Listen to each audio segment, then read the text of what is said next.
Salut les furieux! Eh bien, je suis très content de vous retrouver aujourd'hui pour une nouvelle vidéo. Une vidéo qui aujourd'hui parlera avion. Pas n'importe quel avion, avion indoor. Si vous me suivez depuis quelques années sur notre chaîne, vous savez que ma passion première, ça reste quand même l'avion. Et même en hiver, j'ai besoin de me dégourdir un petit peu les pouces et je vais voler en indoor. On va découvrir aujourd'hui un avion qui répondait à un certain nombre de mes attentes, notamment le fait qu'il soit quasiment prêt à voler. Je manque beaucoup de temps en ce moment pour construire, et ça je le regrette, mais j'avais pas envie de me passer de petits joujoux pour cet hiver pour voler en gymnase. On va découvrir aujourd'hui un modèle de chez eFlight, accrochez-vous, il s'appelle le Eratix 3D FF BNF. Eratix pour faire beau, 3D pour voler en 3D, c'est-à-dire faire plein de cabrioles, chose que je ne sais pas faire, c'est pas grave. FF pour Flat Foam, c'est-à-dire c'est de la mousse en plaque, du style construction d'éperon, et BNF parce qu'il y a juste à le binder pour aller voler. Alors vous allez me dire, oui, les BNF en indoor on connaît, il faut tout coller, etc. On nous annonce ici à peu près 30 minutes pour le montage, pas besoin d'aucun collage, et vous allez voir, il nous a fallu juste un tout petit tournevis, et ça a été très vite. Pour le monter, il a fallu quasiment plus de temps pour se déplacer jusqu'au gymnase.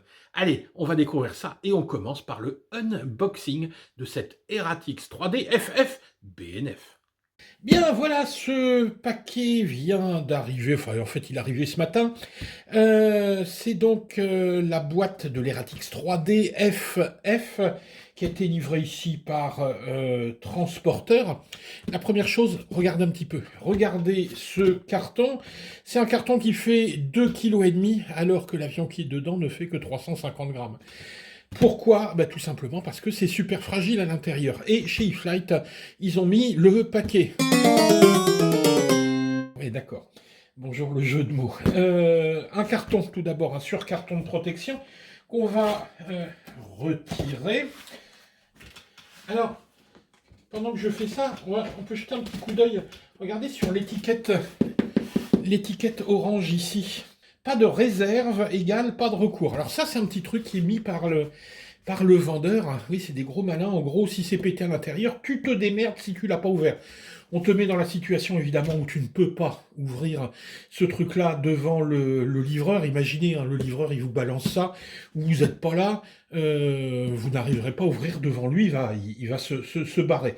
Donc, moi, ce que je vous conseille, c'est de faire comme ce que je suis en train de faire tout de suite. Filmez votre déballage. S'il y a le moindre souci, ça servira de recours. Ça, c'est inadmissible, hein, ce type de truc. Je vous rappelle que les vendeurs sont responsables du transport. Si vous avez la preuve, comme je suis en train de le faire en déballant, alors évidemment, filmez tout le déballage, y compris le descotchage du carton principal. Je suis en train de le faire ici. Hop! Voilà, donc on va retirer la boîte qui est à l'intérieur.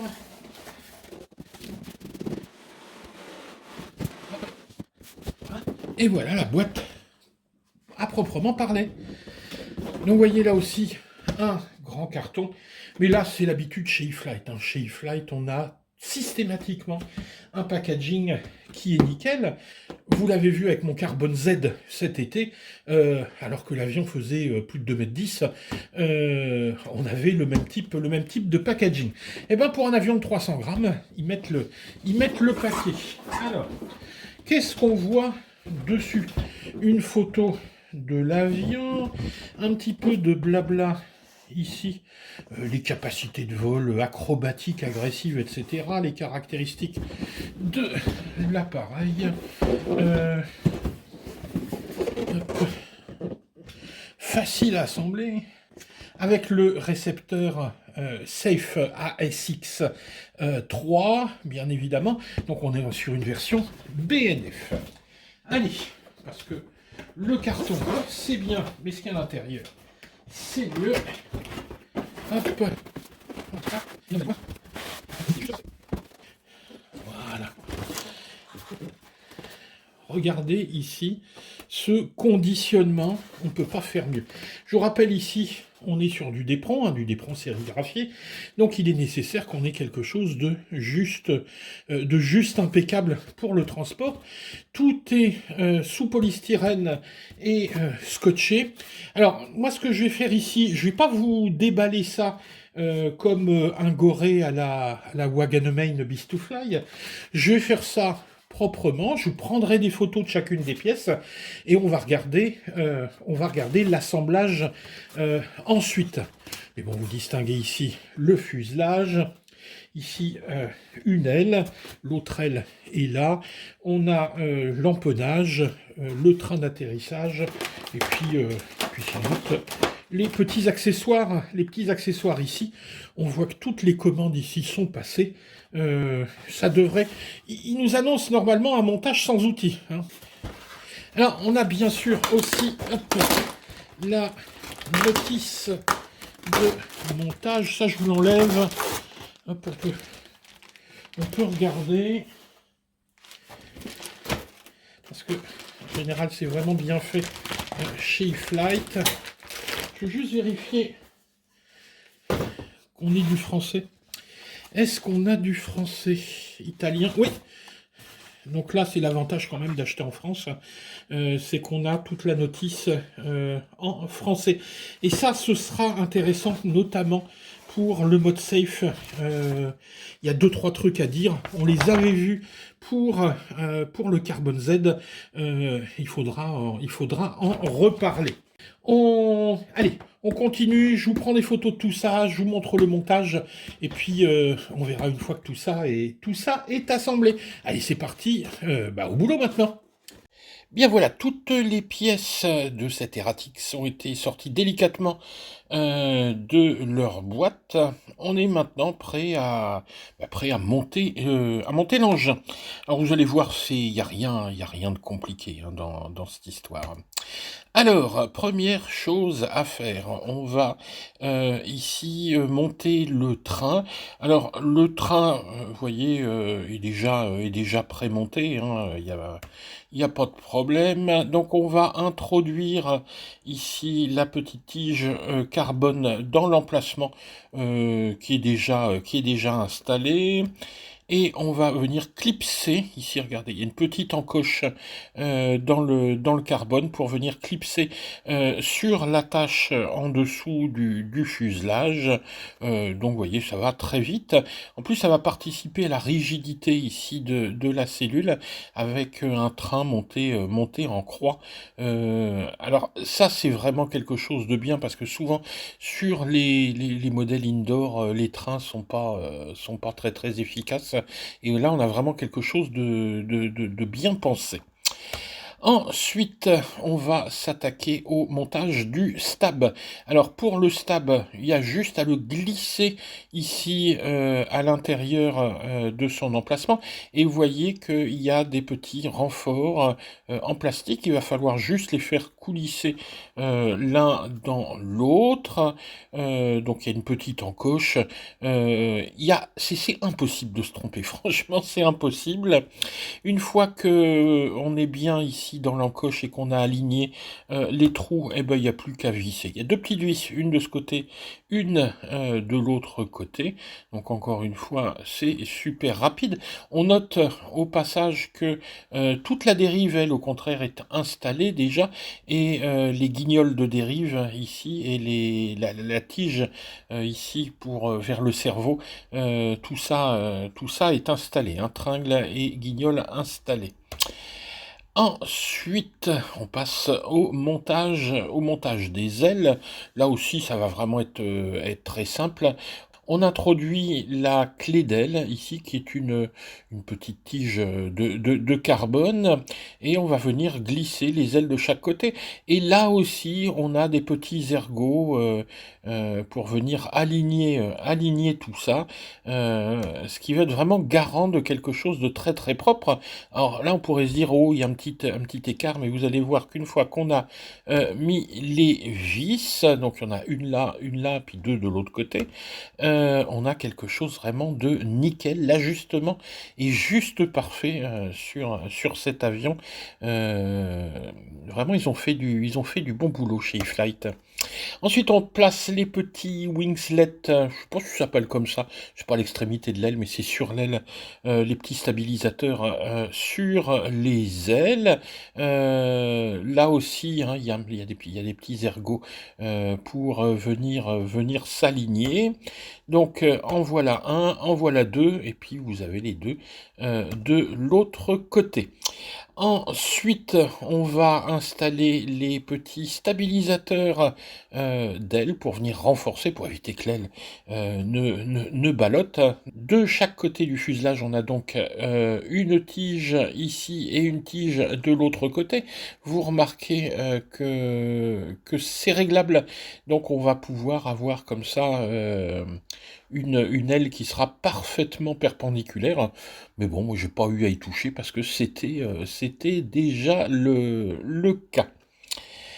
Ensuite, eh ben ça y est, on est quasiment arrivé à la fin. On n'a plus qu'à venir fixer nos tringles sur ici la profondeur et ici sur les ailerons.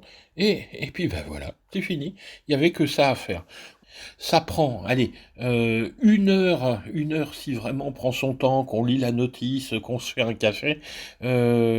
Si vous êtes habitué à ce genre de montage, en 20 minutes, c'est bâclé. Il n'y a pas de problème. Voilà, vous venez de voir le montage de cette Eratix 3D FF. On va donner ici quelques petites caractéristiques techniques pour que vous rendiez compte un petit peu de ce qui équipe ce modèle. Alors, vous voyez, il est prêt à voler. Regardez un petit peu ces débattements de foufou. C'est vraiment pour faire de la 3D. Enfin, moi, j'essaierai de faire ce que je peux avec. Alors, la première chose qu'il faut vraiment dire, vous l'avez vu pendant le montage, c'est du BNF. Il n'y a quasiment rien à faire. Le moteur est installé, c'est un 2405. Alors, c'est un moteur de type Avian. Qu'est-ce que ça veut dire Avian? Vous avez ici un moteur Avian et un ESC Avian. Donc, l'intérêt de l'Avian, c'est un système typique à Spectrum, c'est qu'il va permettre de faire des marches avant, mais aussi des marches arrière, d'inverser le sens de rotation de l'hélice. Bon, en vol, ça va pas servir à grand chose. Ça peut être intéressant quand même pour arrêter l'avion en vol et faire une figure un peu particulière. Je pense pas qu'on pourra voler en marche arrière, étant donné qu'on ne change pas ici le pas de l'hélice. Donc, un 2405, un ESC en 15 ampères. On a ici des petits cerveaux, ce sont des submicros. Il y en a 1, 2, 3, tout est installé. Vous avez vu les tringles, il n'y avait quasiment rien à faire.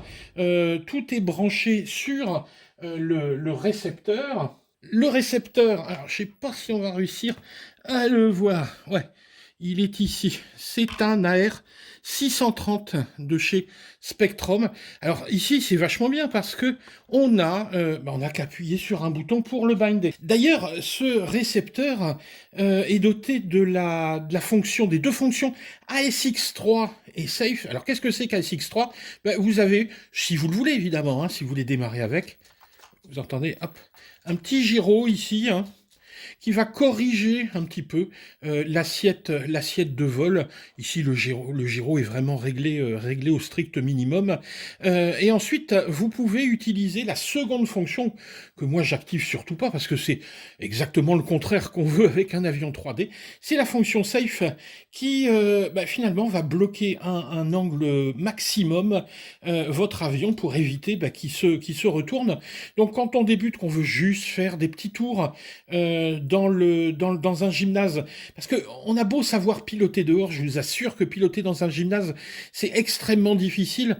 On vole plus que 3 axes, on vole quasiment tout à la dérive, et il y a vraiment un truc à prendre. Donc quand on débute, quand on commence, c'est peut-être bien de pas avoir à s'inquiéter du fait que votre avion, avec ses débattements de fou, risque de se retourner.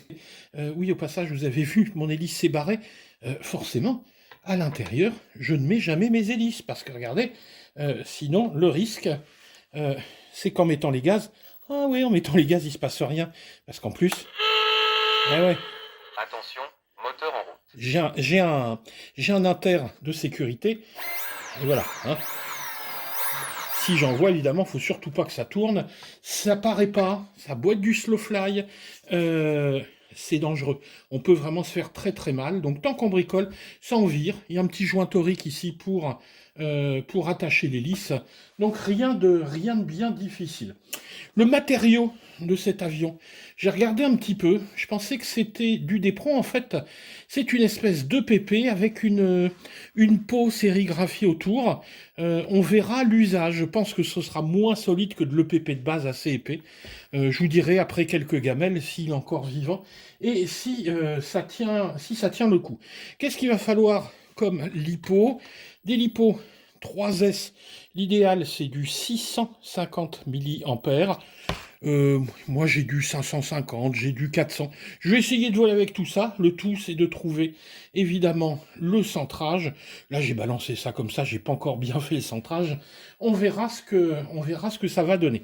Un petit point quand même ici, c'est que d'origine vous êtes avec un système ici, un système Spectrum. Alors je vais vous montrer ce que j'ai dû faire.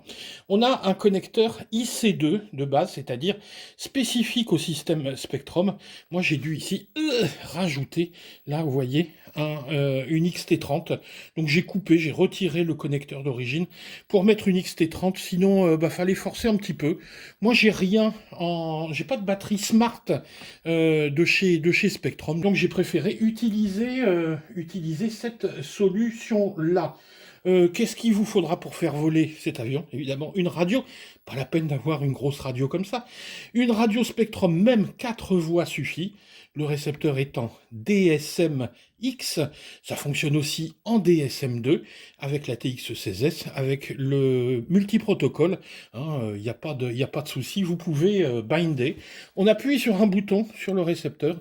On appuie sur bind et roule ma poule. C'est prêt à voler. Vous avez vu le montage, 1 heure en prenant son temps. Ensuite, il y a un peu de réglage sur la radio à faire. Moi, je me suis pas embêté, j'ai juste fait une copie du modèle que j'avais créé pour mon Cessna 150. Donc, si vous voulez voir comment ça se passe, allez, tiens, je vous mets le lien pour la vidéo sur le Cessna 150 où je fais tout le tuto pour la création du modèle, pour la sécurité.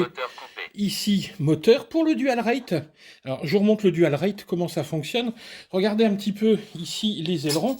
Donc là, je suis à 100% de dual.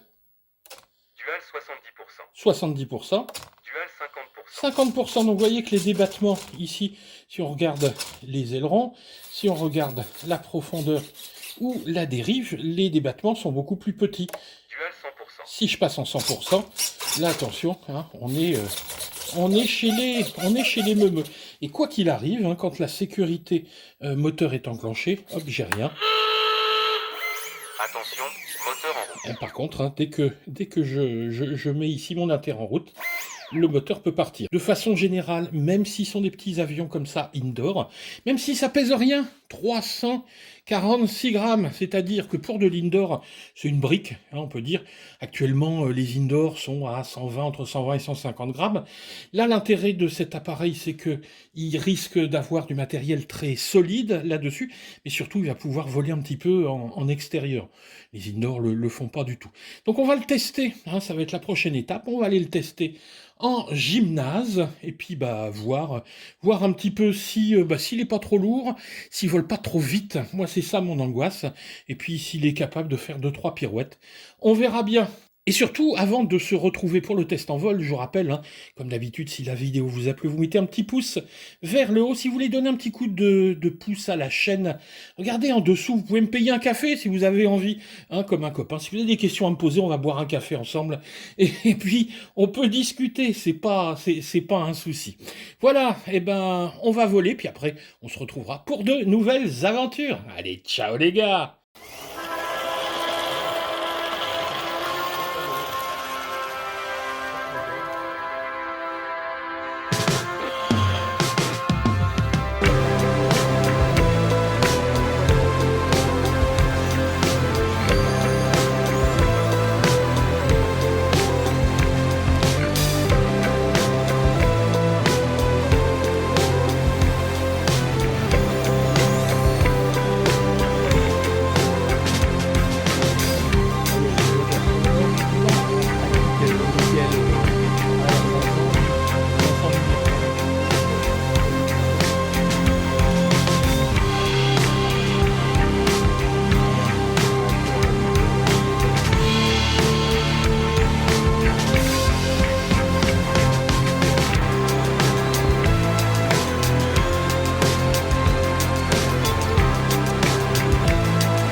fait, ça fait bien.